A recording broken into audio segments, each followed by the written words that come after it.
this is live, Mike. This is exactly what I'm talking about. Live. We are live from San Diego. That's right. Our New York correspondent says that we're live coming from San Diego on this second live Energy Facts Chats. And we wanted to say thank you to everyone out there tuning in. If you tuned in yesterday, we had some great conversations. We actually kind of went over our time. Look, I tried to do 30 minutes of good energy conversations where we kind of discuss, energy expectations on what's kind of going on out there in the marketplace. And where does that meet energy realities? What's the reality of how does that impact, the environment? The reality of how does that impact the consumer? How does that impact? What's the realities behind these energy expectations? So I want to thank y'all for tuning in. Obviously, I'm pumped about this because we are actually live on our Energy Facts Chats YouTube channel. And that channel actually has a bunch of material from Mike that you. Well, and us. How about that? And us. But that material was kind of good stuff because that's what kind of had us, I guess, get connected and get to know each other. So if you're out there tuning in, please also check out the Energy Facts Chats YouTube channel. We have more subscribers there than my Energy Crew channel, which has been going on for at least 2 years longer. That's no big deal, which is cool. Just details. We're not paying attention to details. All right, let's see who we got tuning in. We have Scott Cassow. Thanks for hosting. Cassow, Casso. I think I might have pronounced it wrong. I'm bad at names, but thanks for tuning in, Scott. And I'm surprised Cody Godsell isn't the first one tuning in like he did yesterday. So again, if you're tuning in wherever you're tuning in from, say hello. We love kind of the feedback that we're having. We have an interesting conversation that we kind of teed up today. So yesterday we kind of went over kind of what the background of Californians for Energy and Science is and why this group is being formed to provide realistic studies on the environmental and economic impact of energy policy. Right. And it was a great conversation. It was kind of got into a lot. And from that, obviously, you can check that out. We're going to be posting this on our YouTube video, but from that, kind of how we approach these conversations. It's because they're Energy Facts Chats and there's so much to cover. It's a lot on our radar. There's a lot going on. We're gonna kind of have a pre-planned conversation we talked about yesterday. Like, hey, look, I'm gonna bring this up tomorrow. I want you to get over this, but then we're gonna do a tour to headlines. We're gonna hit the headlines on what's going on in the realm that we are seeing today and what that means for you out there and the consumers that are not watching this but should be watching this. So we have Thomas Bell, Tom Bell, Chicago. Someone from Chicago, Chi-Town. I love it, Chi-Town. Well, thanks for tuning in. We appreciate that. And it is a cloudy morning here in beautiful San Diego. And yesterday was my first full 24 hours in San Diego, my wife and I, and we are easily fall in love with this state, with the people here. I mean, California crew, if you like that, drop a as Lord says, an all right in the comments. So obviously, thank you for tuning in. And I think kind of one of the things that we're going to get kicked off this morning is, so we're driving yesterday from North. La Jolla? No. Oh, when we were in Encinitas. Driving back, and I'm kind of sitting there, and my phone gets an alert, and it was kind of it was ERCOT. It was ERCOT kind of giving a energy conservation alert again, and this is kind of, I think, probably the 7th or 8th one we've gotten in the last 2 weeks. Texas kind of struggling with its own grid issues or power issues, and it said due to high demand, low wind, and low solar, we're asking people to conserve energy, their energy to, I guess, avoid a brownout or blackout or kind of maybe putting the grid into too much turmoil. So I just thought that was kind of interesting. What's your hot take from that alert and all that? Well, I'm no ERCOT specialist, but we have similar issues in the California Independent System Operated Grid, CAISO, out here, where you have photovoltaics flooding the market during the day. Certain spring days, we have to curtail and shed load out to other states. You have negative pricing during the day, but then you have high demand depending on the weather, depending on how warm it is, depending on what time of the year it is. Schools are getting back in session, so you've got facilities that are drawing more energy off the grid. And that happens in California as well. And I think what the ERCOT grid is dealing with is the intermittency of certain sources of power generation. And then similar to these warnings that you received, we received in California a text message late September 2022 that said, hey, everybody conserve power so we can avoid blackouts. And ultimately, it's not an efficient or effective way to manage the grid for the people of your state. People get fatigued of these warnings. And ultimately, it's the boy who cried wolf. It's, you know what? I get this warning every day. I'm sitting in here in an 85-degree home, and I don't want it. I'm done with that, and I'm going to keep it on. And ultimately, that's what's going to happen. Well, look at, I mean, it's just kind of like whenever like a hurricane or an ice, whatever, all that stuff starts coming through Houston, you know, at first it's like a big deal. You know, people start evacuating, they start planning properly. And then next thing you know, it doesn't hit as hard as they expect, or it's not the doom and gloom. So the next issue, the warning they issue and all stuff, fewer people start evacuating, fewer people start taking it serious. So I can see after all these conservation, hey, do this, conserve power. You're right. I think it kind of gets to a point, just like whether it's anything, whether it's, I'm trying to bring this, but whether it's, you know, the pandemic that hit, certain precautions, people just get fatigued of these constant warnings. And this is kind of something maybe I'm growing up and kind of paying attention to more. This is something I'm seeing more lately and recently in the past several years than I did previously growing up. Right. So, and then you also see a couple headlines sprinkled in. I've seen it for ERCOT. I've seen it, of course, for CAISO, where they say, well, lithium battery storage is working to stabilize the grid as we have high demand days. And then you look into the electricity maps or the charts you look at and you see in California, well, we've got 5 gigawatts of installed lithium batteries. And what does that mean? What does that mean for the everyday consumer? Less than, 10% of the generation source is coming from batteries. And by the way, they discharge over 2 hours and they go away and they recharge again.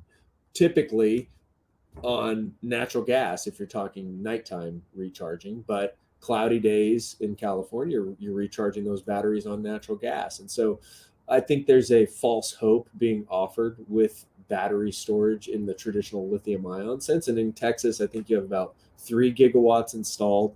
And folks say, oh, well, this is going to be great. They're going to come online and match the high demand times. And you look at it and you say, look, this is a source that's only generating power for 2 hours. And it too is dependent on variable, unpredictable wind and solar to charge up. So I think there's a lot of false narratives being floated around about what solutions are long-term sustainable solutions for grid stability. But look at look at those, the smoke, the promises and all that stuff that occurred several years ago. Look how it's playing out to today. Right. We're getting conservation notices, we're getting brown ice, we're getting this, we're getting that. And I'm actually just looking at the electricity map today. I don't know if we can kind of get this, we can kind of zoom in. Hey, give a little faith in some technology. So pretty much it's showing that natural gas, you can probably read this a little bit better. You went to school for this. It's dominating the market. 30 gigawatt. Out of how many? I mean, it doesn't say the total here, but if you add it up, roughly 45 or 50. Like 80% of the market. Yeah. If you kind of look at the bars. Yeah. Always look at the bars. You always got to look at the bars in the electricity map. Always. So okay, so anyway, I just thought that was kind of interesting way to kick things off, because this is something that's kind of it's becoming kind of a more of a nuisance in a lot of homes. I mean, to constantly be worried about brown. I mean, just get some. It's hot in Houston. It's hot in Texas. It's an inefficient way to manage your traditional baseload sources like natural gas power plants, because what happens when you have wind in ERCOT during the day, or you have solar out here in California during the day, you're shutting down facilities that are traditionally, more base load type facilities, and it's an inefficient way to run those resources. So now when you need the natural gas at night, when these variable sources go offline, now you've got to ramp up a natural gas plant and you've got to get it up quickly, and it's an inefficient use. You're not as efficient in your natural gas usage, and it's more expensive to run the natural gas plant that way. So prices go up on that end as well. So it's all of these nuances of the quote unquote transition are important wrinkles to understand for the consumer and the ratepayer to understand. It's not cheaper to run the grid this way. If it were, all of our utility rates would be coming down. Okay. They wouldn't be going up, and we wouldn't be asked. We wouldn't be asked to manage a grid. Isn't that kind of bizarre? Yeah. Like we're being messaged, hey, can you help me out? I'm supposed to be running this grid for you. Yeah. I'm the utility that gets a fixed rate of return, 8 to 15%. I'm never, as a utility, I'm never talking about the benefit of the people. Let's lower the rates. I never have to talk that way because I can just raise rates. I can bury infrastructure. I can bring on clean power. I can mismanage my grid. And by the way, the entire time I can raise your rates and you have no say, but I will ask you, JP, and your wife in your household to power down when I need you to, and I won't bring the cost down. But not only that, I mean, looking at that, you look at this home. Let's look at this home right now. I mean, you have, 3 kids, you have laundry to do, you have stuff to cook, you have bedtime routines that you got to get done. I mean, you disrupt that. I mean, we were sitting there last night, having a wonderful dinner. It was one of those things we kind of took a step back and not sarcastic. We're like, we really appreciate the natural gas because we're able to cool off because we're able to cook, we're able to do the laundry, we're able to do wash the dishes, like all this stuff that we're able to do. And I put my shades on because we got the sun coming in, which I'm loving it. I'm loving it. But I mean, you think about that, all these families out here with children in school and all that stuff. I mean, and you're asking me to kind of float the grid that you're getting and cash. You know what happened? Just a little side story. I woke up this morning. I was the first one up on the couch, reading my Union Tribune on my phone. I feel like you're calling me out. I looked over at the barbecue, and I was like, I left the barbecue on all night long. I did. I don't know if I admit that in the Energy Facts. Okay. So I go out there. I'm like, oh man, I had 2 burners on, kind of medium. I'm like, well, the temperature gauge says it's about 550 degrees. Are you kidding me? All night long. So yeah, rookie mistake. I have no idea why you'd bring that up live, but okay, I respect that. Side story. Before we get to the headlines, I thought that might be. Speaking of the headlines, we are just getting this in. Let's go to the headlines. What's hitting the wall? What is this? This is the Wall Street What Journal. Is hitting? Let's start with this Wall Street Journal. So what we're going to do, we're going to start off with the Wall Street Journal. For those that don't get the Wall Street Journal, that's fine. Welcome to my club. But for those that are more in the know, welcome to Mike's club that do get the Wall Street Journal. So, Mike, what's going on in the Wall Street Journal? Why don't you read the headlines, maybe flash it on camera and all that fun stuff? Well, this one on the front page in the bottom corner says, Middle East monarchies become world's ATM. And one of the themes that we hear a lot in California is big oil. Yep. Big oil. We have to phase out oil production in the state for the sake of the environment. Then when the prices go up at the pump, when you see it here, $5.50, $5.70 a gallon, bro, $5.91, $5.99, $6.09. Yeah, I'm seeing $5.99 diesel one next. Okay. But yeah, you're seeing $5.99. Yeah, at the bargain places that you go to. Yeah, right. And so we need to shut down local oil production in the name of the environment. Yet demand is not being shed, right? We still have the same demand. You still have the same calories. Now when we see this, Middle East monarchies become the world's ATM. And basically what this article is talking about is the Saudi Arabia, UAE, other oil and gas operators. We know how they make their money. In big the oil. East, big oil, right? These companies are making record profits while simultaneously cutting supply. They're announcing they're extending their 1.3 to the end of the year barrel a day cut through the end of the year. They're recognizing that West Texas shale is at a peak level. We're not going to see a massive increase in production coming out of West Texas. And is that obviously there's a lot of players in that factor, but is that because the industry is kind of unattractive to invest in? Is there hasn't been a lot of investment? There's a lot of. If I'm running a West Texas operation, I say, shoot, Saudis are giving me cover. They're cutting production. I can maintain production. Now prices are up over $90 a barrel again. Okay. Why are U.S. producers incentivized to produce more?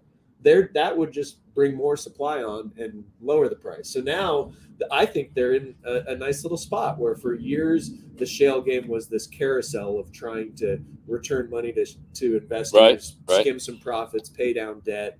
And now they're saying, hey, if I can just maintain production, let's let OPEC cut their production and we maintain and make more money. Okay. I think that's Okay. what's happening. Okay. But now in a place like California, and tying it into yesterday's conversation about why we start Californians for Energy and Science, it's this kind of a narrative that big oil in California is gouging the consumer at the retail gas station, which is absurd when you see articles like this. The Middle East is printing money.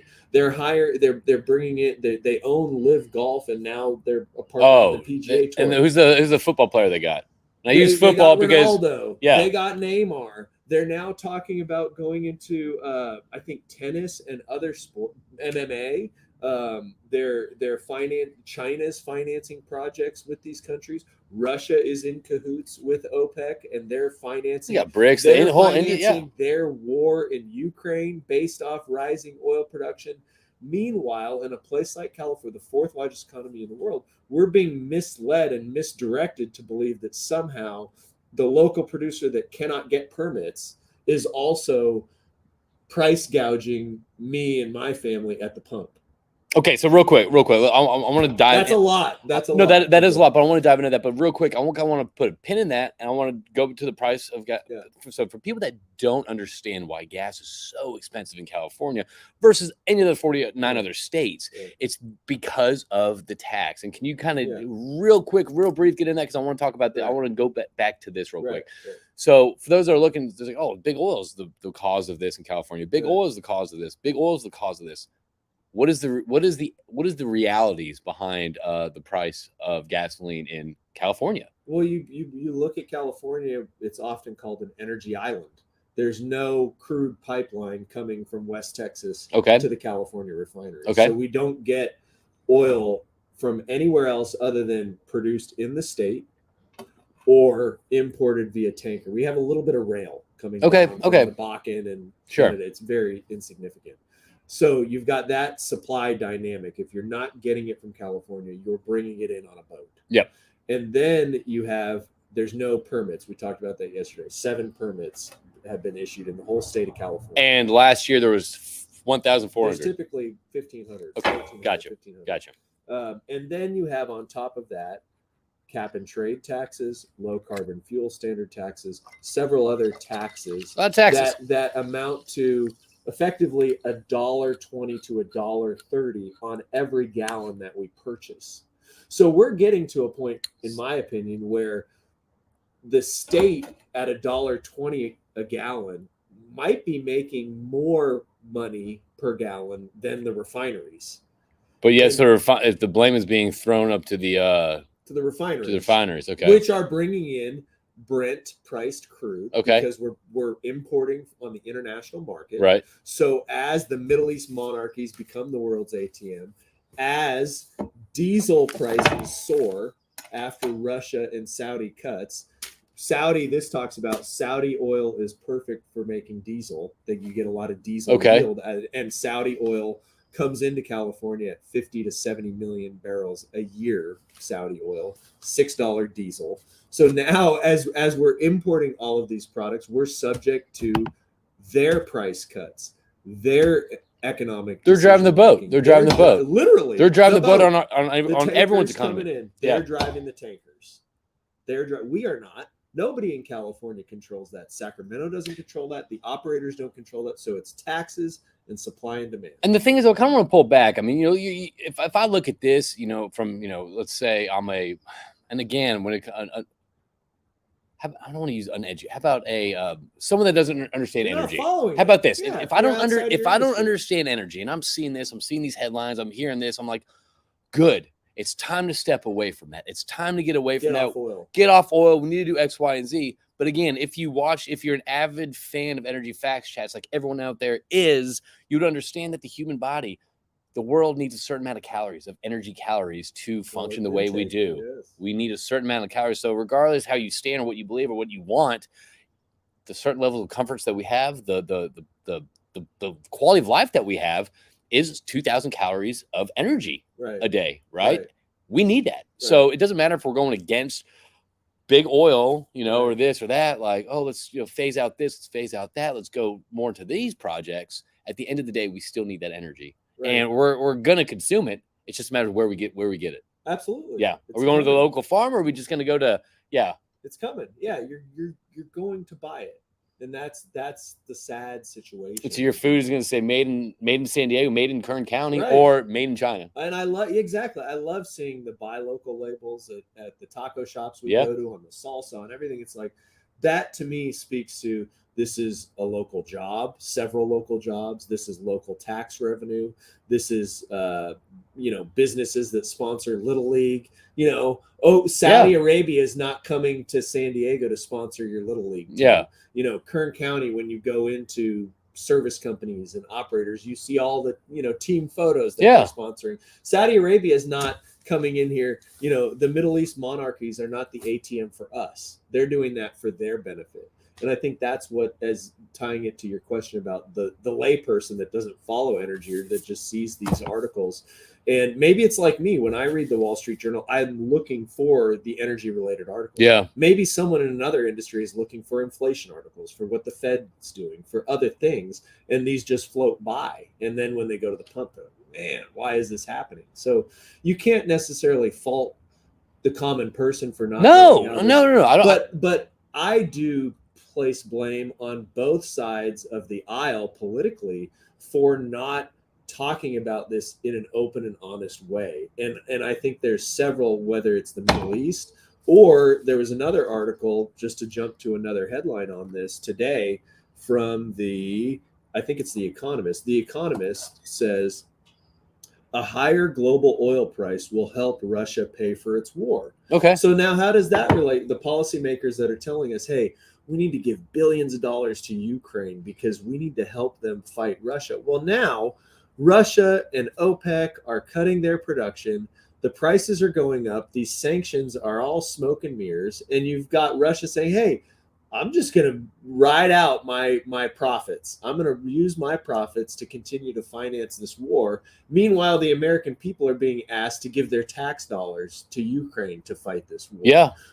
How effective would the tool be if we said, hey, let's flood the market with oil, our own oil. Let's create policies that help our people, help bring down the price of crude oil. Let's make sure we're responsibly producing in West Texas and California and the Bakken. There's a fun fact with how many jobs does one drilling rig support? And it's not just jobs on the field, right? I love seeing the supply chain. It's like, not just the foremen, just the pumpers, the HR people, these people that invest, the people, the amount of jobs that are created. I wish someone had that statistic out there that can chime in, but the amount of jobs, local jobs, and the impact that it has to local families is tremendous. And also, not just to take away, look, at the end of the day, the environmental regulations that how we produce oil in the United States is 10 times better than more environmentally responsible than elsewhere. Hundreds of times, thousands of times better. And I think that would be a great infographic for you at your kids' crew to show the supply chain and the jobs of the drilling rigs and what that we've looked at it and said, look, 1,500 permits. That's probably $1 to $3 billion out of the California economy this year. They just given that it's going elsewhere. It's just gone. It's just evaporated into thin air. It's gone because those rigs are gone. You have less than 10 rigs operating in the state of California. Most of them are on geothermal projects. Okay. So you have maybe 1 or 2 drilling rigs in oil and gas fields. One of those rigs is in Aliso Canyon drilling for gas storage wells. So not even producing. Okay. Drilling new wells to inject West Texas gas. We do get West Texas, but to put gas in the ground for storage for later times. But it's a $1 to $3 billion hit that California's economy has taken with the lack of permitting, just on the rig side of that, the equation, the supply chain, the service companies, all of that. It's massive. It's massive. So, for someone that, we're coming up on 24 minutes here, and obviously like to turn it over to, people out there that maybe tuning in, or also probably we're going to get on a couple tangents too, as we kind of close out. I want to kind of ask you, like, what are some things, we have, the BRICS nations kind of moving the needle when it comes to, the price of oil, kind of all that stuff. You have the people in the over here in the local community kind of blaming big oil, which that's just kind of an easy villain to blame when yeah. So let me ask you a question. I mean, obviously, with energy fact chats, we talk about energy expectations, energy realities. I want to ask you, what do you seeing these articles and stuff? Let's talk about kind of number one. What's and there's a lot here. I want to talk about kind of what's kind of on your radar as your biggest concerns. Yeah. What are you most wishful for? Right. And what are you most hopeful for? Right. I mean, I know wishful and hope is kind of the same thing, but what is on your radar? I guess that kind of concerns you. You see something in the newspaper that kind of piques your interest. What are these overall topics? I'll bring up another to answer that question. Okay. Because it's another news article that I think really addresses my biggest concern. And today, Biden to bar drilling on millions of acres in Alaska in the National Wildlife Refuge up there.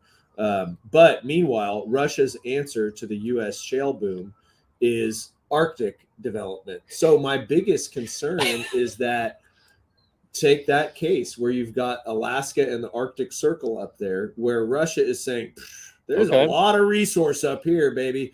I'm going to go in there. I don't care about preserving the Arctic. I don't care about pristine ecosystems.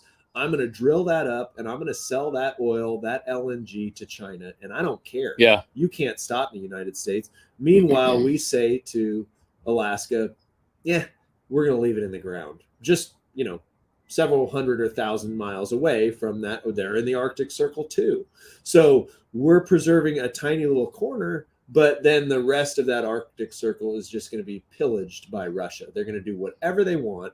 And that's the same thing in California. We're saying, hey, we're going to preserve the west side of the San Joaquin Valley, which is very remote, which is not a very biodiverse ecosystem. There are sensitive species, flora, fauna that we protect because we have laws when we develop. But same thing, we're going to shut it down here and we're going to allow Saudi Arabia to produce it. We're going to allow Iraq to produce it. They can flare whatever they want. They can behead you if you say something critical about their regime. They have terrible human rights. And here's the deal. And I'm gonna not just behead you when it comes. Oh, you're talking about actual literal. Yes. But how about this? But not just that. But let's talk about cutting supply. Let's say the Western world and that kind of getting a little scuffle. Right.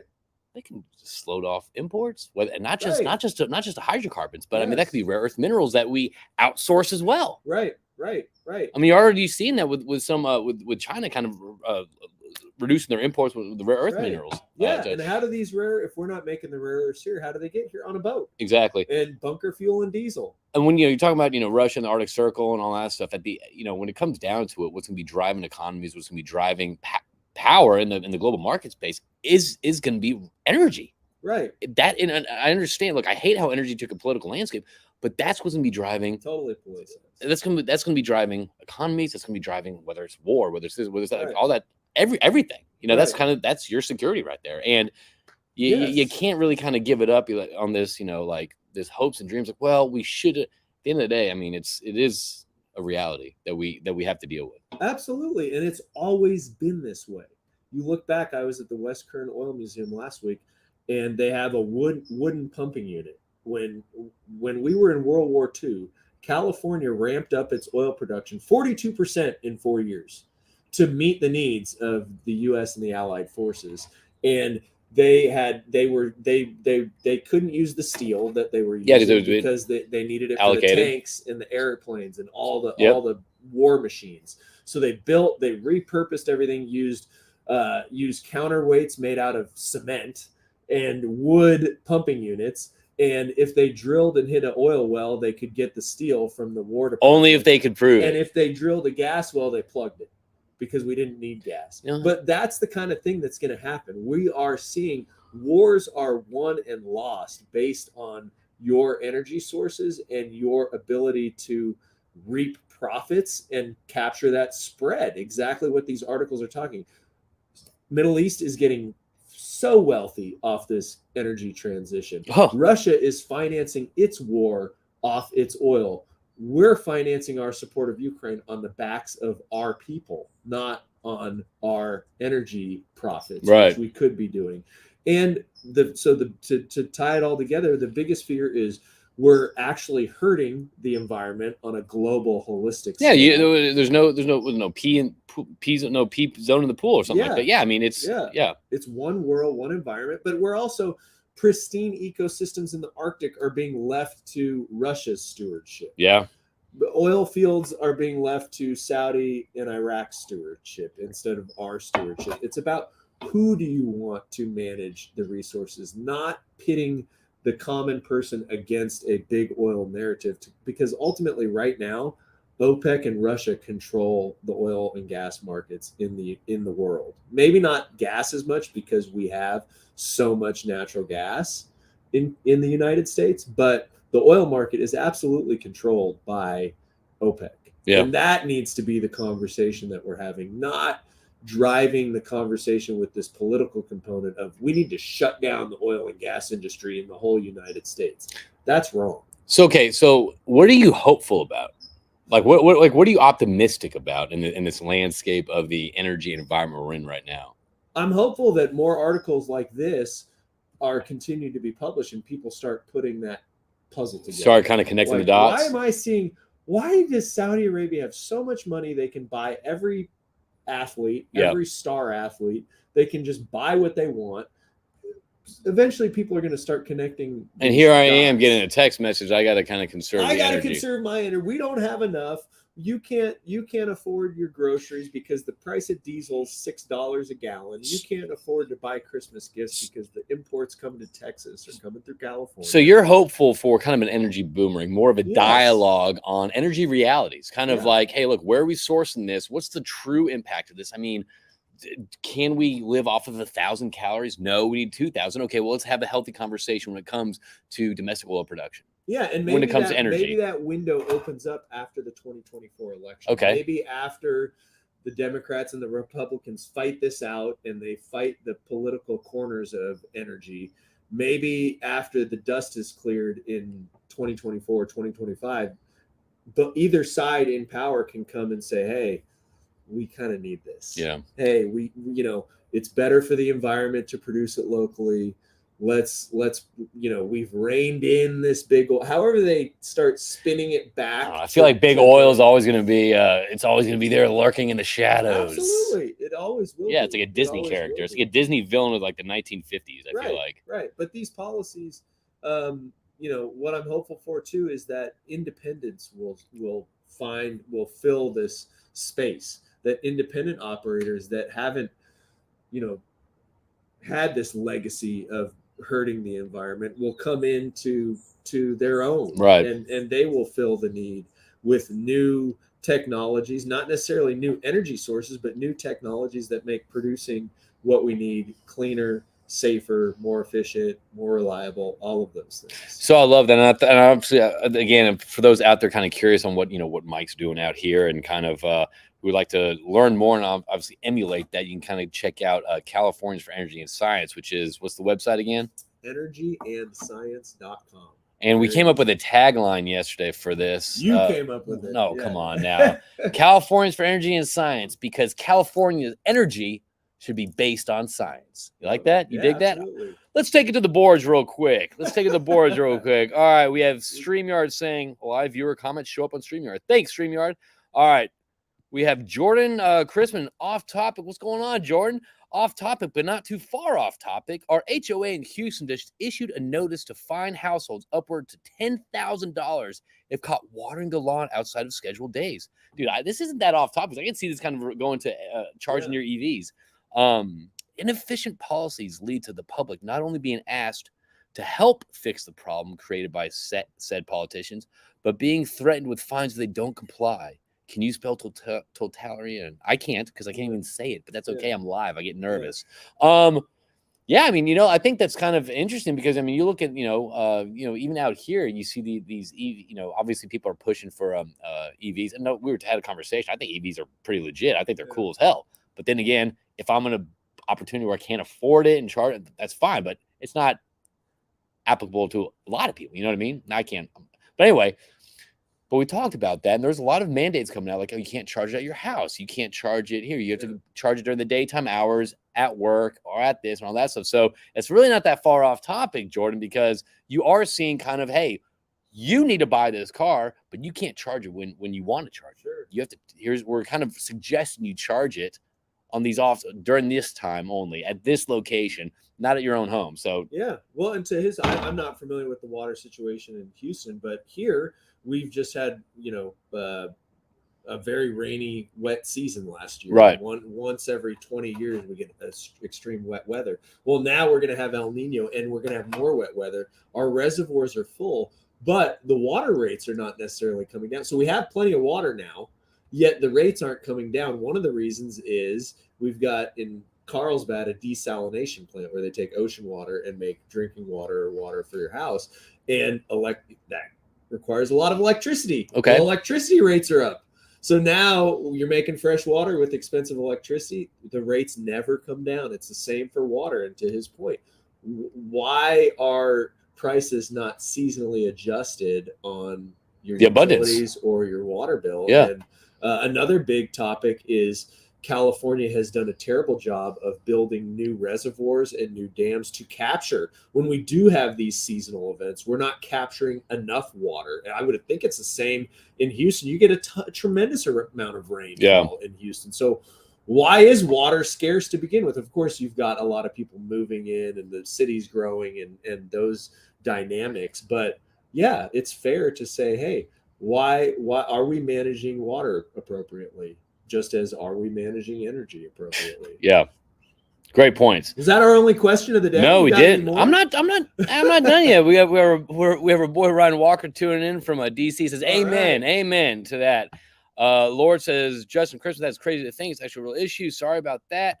Wayne tuning in from Midland. What's going on, Wayne? Wayne in Midland. Ryan says elections have consequences. Need to elect more pro-U.S. energy policymakers. And that's kind of summarizes Let's all talk this. about that for a second. Let's talk about that because elections do have consequences. Okay. And what a misconception I believe of California in particular, for those outside of California, it's like, oh, you vote for these people, you get what you deserve. And okay, fair, but why? We need to be asking the next question. Why is California so dominated by very far left policymakers? And what is driving their proposals, their decision making? And what you will find when you dig exactly follow the money. What you will find when you dig into this issue is groups like Center for Biologic Diversity, groups like Earth Justice, groups like Sierra Club. Not only do they donate a tremendous amount of money to campaigns to elect officials that will adopt their extreme environmental proposals, which, by the way, they don't want anything developed. They don't want wind. They don't want solar. Oh, it's very anti-human progression. They want us to be camping in tents with no electricity and have no impact on the environment. And not having kids. Not having kids. Yeah. So what elections do have consequences, but what we need is more groups that are raising money, raising awareness for pro-people policies, for pro-energy efficiency, for pro-conservation of resources, for pro-management of our resources, for overhaul of state agencies. If they can't manage our grid infrastructure, our water infrastructure, let's have new people in charge. Let's have I think what I see that typically happens in the election process is, if you're not involved, you have no right to complain. To his point, it's elections have consequences, but that's a call to action for experts in the industry, for those that think, being our friend Nick DeJulius, political quietism he talks about. We cannot be politically quiet during these election seasons and then expect things to change. Yeah. So I just wanted to kind of point that out. But you're also talking about, we were discussing this yesterday in the car as well, kind of driving around this beautiful area. It's like, you're thinking, all these people that are elected and all that stuff, the projects that are kind of, they're floating. You follow the money, right? It's not like these public transportation or these renewable projects make sense. You're connecting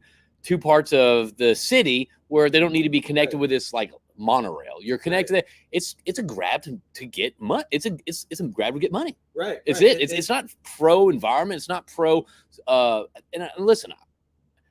whether you're Republican, Democrat, Independent, it doesn't matter. If you pull back a little bit and look at this isn't to benefit the people, it's to benefit the people that make the decisions. Right. And those people are making the cash. Right. And the landscape politically in California will only change, and historically looking back, only changes in times of crisis. Why did Governor Schwarzenegger get elected?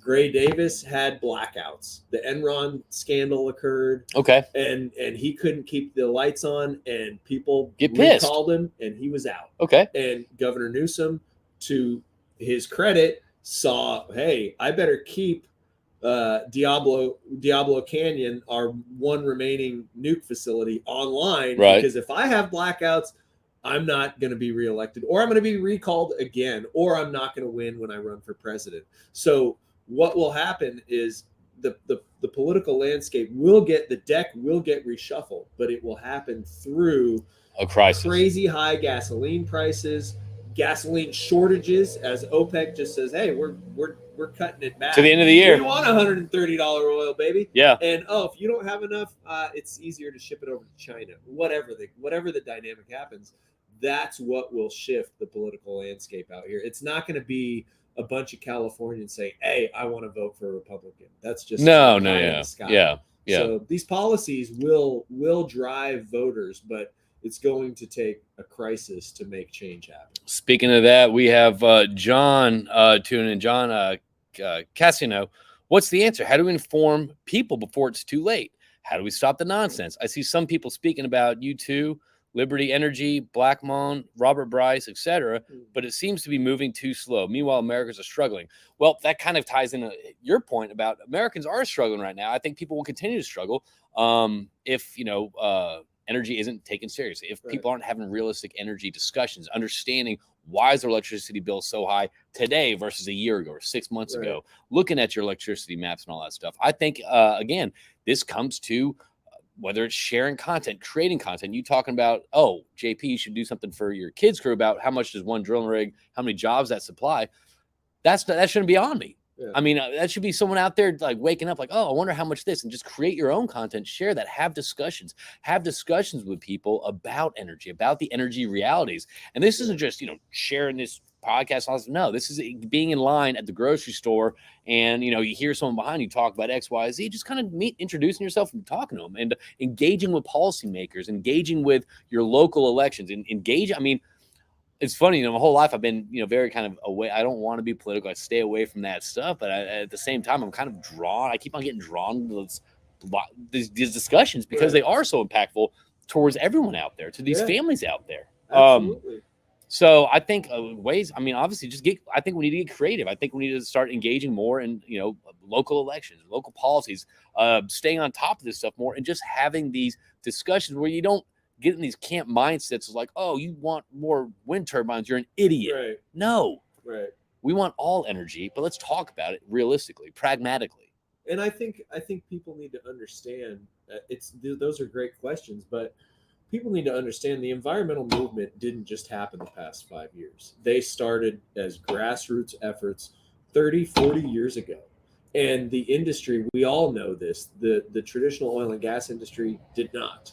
For the past 30, 40 years, it's been, how do we make money? Which is it's a business. That's business. Yeah. They see it as a business. And now you see broad recognition, broad acceptance. Hey, we better get on board with what's happening with the environmental movement. So I think we wrestle with this at Californians for Energy and Science. We just started, but I say all the time, this is 30, 40 years. We have to do this. You're planting a forest. Yes. And you have to go. You cannot, the names he mentioned, I would venture to say a majority of their followers are in the industry. Yeah.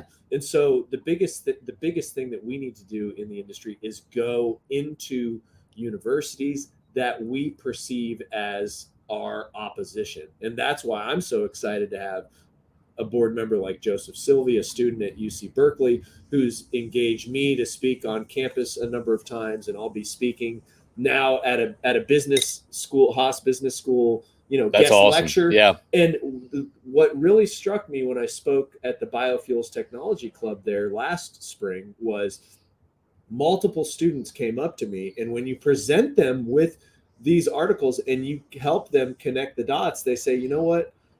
I did not think highly of oil and gas in California before I came to this 30-minute talk. And now I'm, it's not like they're singing the praises, No. but they appreciate understanding the nuances. And I think that's what we need to do as the industry is go to high schools, get involved. If you have a elementary school student, a high school student, college student, get involved. Ask the professors. If you know something about the industry and you can teach a 1-hour course, go do it. Go do it, because tweeting, we all tweet, we all LinkedIn. It's just going to ourselves. Yeah, I mean, you post something, it's just exactly, it's going to yourself. I mean, I was actually having a conversation with someone in Colorado. I'm going to do a post about this, but like Big Brothers Big Sisters, it's a charity that helps all this stuff. Historically, we've been huge, big supporters of it. Right. And she reached out. She goes, "It's interesting. There's zero oil and gas companies in the Denver Big Brothers Big Sisters raise and all that stuff." Right. And to me, it's like, that's a great opportunity to get Right. involved. We need to be we don't need to be supporting like the big like oil and gas meets. Yeah, obviously that's very important to do. However, we need to be supporting stuff that's not in our normal realm, not in our normal scope. Get out there. That way we're kind of shaking hands. Hey, who are you with? Amazon. Hey, who are you with?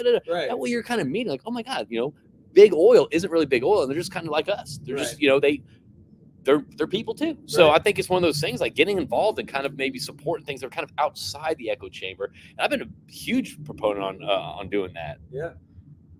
Any more? That was a good couple, 3-4 questions. I like that. Great questions. All right. So we have Omar saying, Rashid, you guys are on target. How do we convince a larger population? We're working on that. Need Trump back. Okay. All right. We got that. We'll be in Houston next week. Let me know. I'm going to be in and out of Houston real quick. I'd love to tag up if you are. Shoot me a DM. And then Jordan, pro energy policies are not the solution. Take Texas as a prime example. We have a massive issue with water and electricity in Texas. Yeah, Greg Abbott, who is pro energy, keeps begging more and more companies to come to our state. It's like moving people into a house before the sheetrock has even gone up and then realize you don't have the funds to finish the build. I like that. I think that's a great statement. The real issue, you do have populists moving to Texas, and you've got to build it out. You've got to be there for the people, and you got to plan for it. The real issue is that there are more unelected individuals steering the ship in this country. There is no quick fix. There isn't a quick fix. I mean, we didn't get here. We didn't get to this crunch overnight. You're right. No. And that's the thing. Like, I have that book, Energy for Everyone, the children's book. And there's other children's books out there too that kind of dive into energy. And they're actually just great discussions for the whole family. So there's ways to John goes, we're people too, huh? It's true. We are people too with families, and we're kind of cool. So, so I think it's one of those things. It is getting conversations, whether it's at your local grocery store, whether it's going to school, reading books to kids, whether it's calling, just getting engaged in Californians for Energy and Science, even if you're not in California. It's having more pro energy discussions. You talk about Liberty Energy. I don't take the stance of pro oil or anti renewables. It's pro human life, pro human flourishing, and I think that is the exact tone. That's the exact theme that people should be having when discussing energy. Absolutely. Pro human life and pro saving money, where it's like you have disposable income, you're not paying out the ass for your electricity bill. Let's have the conversation with the environmental activists and walk them through. Hey, it's better here than elsewhere. Yeah. And if they're just no energy is the best energy, then that's move down the road. Yeah, you're not going to convince everyone. You're not trying to convince. You're trying to educate. Right. You're trying to educate. So I want to thank everyone out there for tuning into Energy Facts Chats this morning. We're going to be live tomorrow. It might be a different time. Is it? You sleeping in tomorrow? No, we're not sleeping. I thought we talked about maybe checking out the energy infrastructure at the San Diego Zoo tomorrow. Oh, okay. But look, here's the deal. We will be going. Checking out the energy infrastructure, making sure that that's okay. But we don't know. But here's the deal. We are going to be going live tomorrow. It might be a little bit earlier. It might be a little bit later, but it doesn't matter. You can find this and all the other Energy Facts Chats on our YouTube channel and all that stuff. But again, check out Californians for Energy and Science, what they're doing. They're trying to promote the energy realities and the environmental impacts realities of domestic energy production. So check them out. Give them a lot of love, give them a lot of support. And thank you for everyone tuning in. Obviously, there's a lot out there to take. There's a lot to tackle. However, I think, starting your mornings off here and just getting out there positive and just kind of pro-human, pro-energy, pro-environmental is the way to go. So again, thank y'all for tuning in. We appreciate you. Y'all have a great day. And See you tomorrow, right? see you manana. We gotta do this for the you couch. gotta Oh do wait, that, we gotta do yeah. the send off. Then I gotta end it. And then don't come back. I Right? can't Just come back. once you're Can't gone, come you're back. gone. Once we're gone, we're gone. Thank y'all. Y'all be good.